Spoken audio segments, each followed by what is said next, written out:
తిమ్మాయిపాలెం రోడ్లో ఉన్నటువంటి మిల్లు దగ్గర 745 అయితే 50 కేజీల బ్యాగులు ఐడెంటిఫై చేశాము. అది తెల్ల సంచుల్లో ఉన్నాయి. తర్వాత 2 రాసులుగా కూడా బియ్యం ఉన్నాయి. ఆ రాసుల్లో ఉన్నటువంటి బియ్యాన్ని సంచుల్లోకి ఎత్తించమని మా సివిల్ సప్లైస్ డీటీని తర్వాత మిల్లర్ని కూడా కోరటం జరిగింది. అవి రాసుల్లో ఎన్ని అనేది మనం పట్టిన తర్వాతే చెప్పగలుగుతాం. ప్రస్తుతానికి ఉన్నాయి అయితే 745 అనేవి అక్కడ బ్యాగ్స్ ఐడెంటిఫై చేశాము. ఇక్కడ కూడా మనం 470 బ్యాగ్స్ అనేది వైట్ సంచుల్లో ఉన్నాయి, ఐడెంటిఫై చేయడం జరిగిందండి.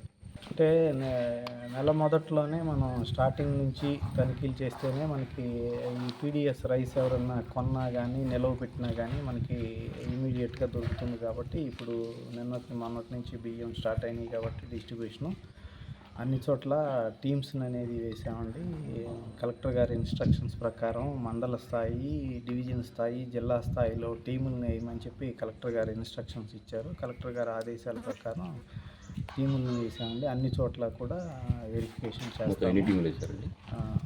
అంటే ప్రతి మండలంలోనూ టీం ఉంటుంది. తహసీల్దారు, ఎస్హెచ్ఓ అంటే సబ్ ఇన్స్పెక్టరు, తర్వాత ఆ తహసీల్దార్ ఆఫీస్లో ఉన్నటువంటి డీటీ ఉంటారు. వాళ్ళతో కలిపి మండల స్థాయిలో టీమ్స్ పెట్టామండి.